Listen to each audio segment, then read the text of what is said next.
Hello, welcome back to പ്രിയങ്കരം ഈ സിനിമയും. My college ഡേയ്സിൻ്റെ വേറൊരു വീഡിയോയിലേക്ക് സ്വാഗതം. കഴിഞ്ഞ ദിവസമേ ഞാൻ ഇൻസ്റ്റാഗ്രാമിൽ ഒരു സ്റ്റോറി കാണാനിടയായി. അത് മറ്റൊന്നുമല്ല, എൻ്റെ ഒരു നീസിൻ്റെ കമ്മ്യൂണിറ്റി പോസ്റ്റിംഗ് ആയിരുന്നു. അന്നേരമാണ് നമുക്കും ഇങ്ങനെയൊക്കെ ഒരു കമ്മ്യൂണിറ്റി പോസ്റ്റിംഗ് ഉണ്ടായിരുന്നല്ലോ എന്നൊക്കെ ഓർത്തത്. അപ്പോൾ ശരിക്കും പറഞ്ഞാൽ ആദ്യത്തെ കുറച്ച് ദിവസങ്ങളിൽ ഈ കമ്മ്യൂണിറ്റി പോസ്റ്റിങ്ങിൻ്റെ സമയത്ത് നമുക്ക് കൂടുതലും ഈ ഓരോ സ്ഥലങ്ങളിലേക്കുള്ള വിസിറ്റ് ആയിരിക്കും. ഈ സീവേജ് ഡിസ്പോസൽ പ്ലാന്റ്സ്, പിന്നെ ഡയറി പ്രൊഡക്റ്റ് ഫാക്ടറിയൊക്കെ അങ്ങനെയായിട്ടുള്ള ഒന്ന് രണ്ട് സ്ഥലങ്ങളിലൊക്കെ വിസിറ്റ് ചെയ്യാൻ പോയേ. അത് കഴിഞ്ഞിട്ട് പിന്നെ പതിയെയാണ് നമുക്ക് ഹോം വിസിറ്റിന് ഉള്ള ഹോംസൊക്കെ അലോട്ട് ചെയ്യുന്നത്. അപ്പം സാധാരണ എല്ലാവർക്കും 5 വീടുകളാണ് കിട്ടാറ്. അപ്പോൾ അതിലേതെങ്കിലും ഒരു വീട്ടുകാരെങ്കിലും നല്ല വീട്ടുകാരായിരിക്കും കേട്ടോ. അപ്പം അറ്റ്ലീസ്റ്റ് നമ്മുടെ ഈ 5 വീട്ടുകാരൊന്നും നമുക്ക് അത്രയും സപ്പോർട്ടീവ് അല്ലെങ്കിൽ തന്നെയും അയൽപക്കത്തെ ഏതെങ്കിലും ഒരു 5 വീട്ടുകാരിൽ ഒരാൾ നല്ല നല്ല ഹെൽപ്ഫുള്ളായിരിക്കും, നല്ല ഇതായിരിക്കും, ഫ്രണ്ട്ലി ആയിരിക്കും അങ്ങനെ. അപ്പോൾ ചില സമയത്ത് അൺഫോർച്ചുനേറ്റ്ലി നമുക്ക് വല്ല മലയാളി ഫാമിലീസും കിട്ടിയെന്നിരിക്കും. ഞാൻ മംഗലാപുരത്താണ് പഠിച്ചത്. അപ്പോൾ അങ്ങനെയുള്ളപ്പോഴത്തേന് അവരുടെ വീട്ടിലായിരിക്കും ഞങ്ങൾ 2-3 പേര് അവരുടെ വീട്ടിലായിരിക്കും.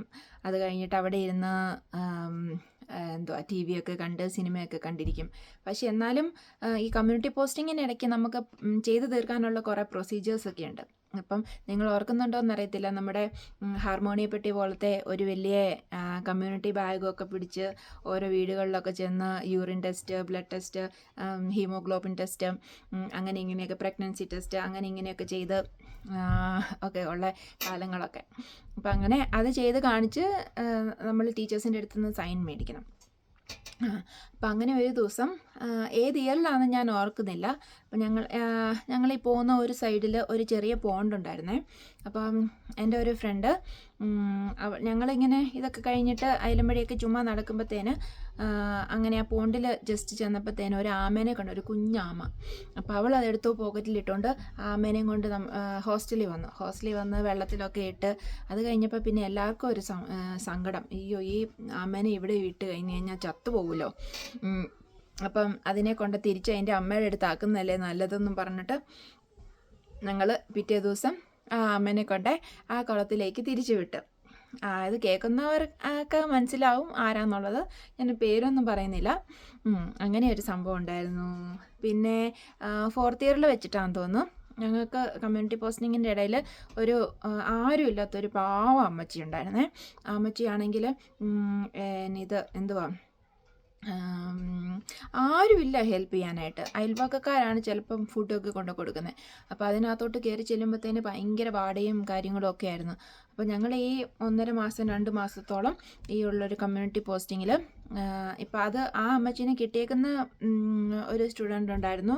കൂടാതെ അവൾ ആദ്യമേ ഡ്രസ്സിങ് സ്റ്റാർട്ട് ചെയ്തു. അത് കഴിഞ്ഞ് പിന്നെ ഞങ്ങൾക്ക് എല്ലാവർക്കും അവസരം കിട്ടി അവിടെ പോയി ഡ്രസ്സിങ് ചെയ്യാനായിട്ട്. അപ്പോൾ ഈ 3 മാസത്തിന് ശേഷം ശരിക്കും അവർക്ക് നന്നായിട്ട് ഹീൽ ചെയ്തായിരുന്നു. അപ്പം അങ്ങനെയും കുറേ നല്ല കാര്യങ്ങൾ ഈ കമ്മ്യൂണിറ്റി പോസ്റ്റിങ്ങിനിടയിൽ നമുക്ക് ചെയ്യാൻ പറ്റിയിട്ടുണ്ട്.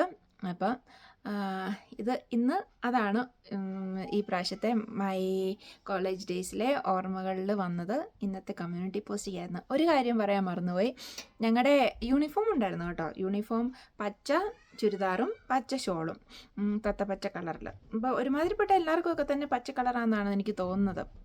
എന്നിട്ട് കമ്മലും ഇല്ല, മാലയില്ല, ഒന്നുമില്ല, ഒരു ഓർണമെൻറ്റ്സ് ഇല്ല. അങ്ങനെ പച്ച ഇട്ട് ചെല്ലും. അപ്പോൾ ഇവർക്ക് അറിയാൻ തോന്നി, ഈ കമ്മ്യൂണിറ്റി പോസ്റ്റിങ്ങിൽ നമ്മൾ മിക്കവാറും ആ വീടുകളിലൊക്കെ തന്നെ ആയിരിക്കും എല്ലാ വർഷവും നമ്മുടെ കോളേജിലെ പിള്ളേരൊക്കെ പോകുന്നത്. അപ്പോൾ അവർ നമ്മളെ എക്സ്പെക്റ്റ് ചെയ്താണ് ഇരിക്കുന്നത്. എന്നിരുന്നാലും ഞാൻ ഓർക്കും, ഇപ്പം നമ്മുടെയൊക്കെ വീട്ടുകളിൽ ഇങ്ങനെ ഇത്ര മാസം ഡെയിലി ഒരു 1-2 പിള്ളേരൊക്കെ വരിക എന്ന് പറഞ്ഞു കഴിഞ്ഞാൽ ചിലപ്പം അതൊരു നമുക്കൊരു ഗുഡ് ഫീലിംഗ് അല്ലല്ലോ. പക്ഷേ ഇവർ അങ്ങനെയൊന്നും നമ്മളെ എങ്ങനെ ഓടിച്ചു വിട്ടിട്ടും ഒന്നും ഇല്ല കേട്ടോ. അവർ നല്ല ഫ്രണ്ട്ലി ആയിരുന്നു. അപ്പോൾ നമ്മളവിടെ ചെന്ന് ഹിസ്റ്ററിയൊക്കെ എടുത്ത് നമ്മുടെ കാര്യങ്ങളൊക്കെ പറഞ്ഞ് ഒക്കെ കഴിയുമ്പോഴത്തേന് ഈ 3 മാസമൊക്കെ കഴിഞ്ഞ് കഴിയുമ്പോൾ നമ്മൾ ശരിക്കും ഒരു ഫാമിലിയൊക്കെ പോലെയാകും. ഫോട്ടോസൊക്കെ തന്ന്, അവരുടെ ഫോട്ടോയൊക്കെ തന്ന്, അഡ്രസ്സൊക്കെ തന്നാണ് നമ്മളെ പിന്നെ പറഞ്ഞു വിടുന്നത്. പിന്നെ ഒരിക്കലും പോലും തിരിച്ചൊന്നും വിളിക്കാനോ അവരെ ഒന്ന് കോണ്ടാക്ട് ചെയ്യാനോ ഒന്നും പറ്റിയിട്ടില്ല. പക്ഷേ അങ്ങനെ ചെയ്യുന്നവരുണ്ടായിരിക്കും കേട്ടോ. എന്തുകൊണ്ടോ എനിക്ക് പറ്റിയിട്ടില്ല. അപ്പം അതായിരുന്നു ഇന്നത്തെ വിഷയം. Okay, thank you for watching. എന്നും പറയുന്ന പോലെ എന്തെങ്കിലുമൊക്കെ ആഡ് ചെയ്യാനോ അല്ലെങ്കിൽ എന്തെങ്കിലുമൊക്കെ ഇമ്പ്രൂവ് ചെയ്യാനോ ഉണ്ടെങ്കിൽ you are almost welcome. Message ചെയ്യുക, കമൻ്റ് ഇടുക, അങ്ങനെ സപ്പോർട്ട് ചെയ്യുക. Thank you.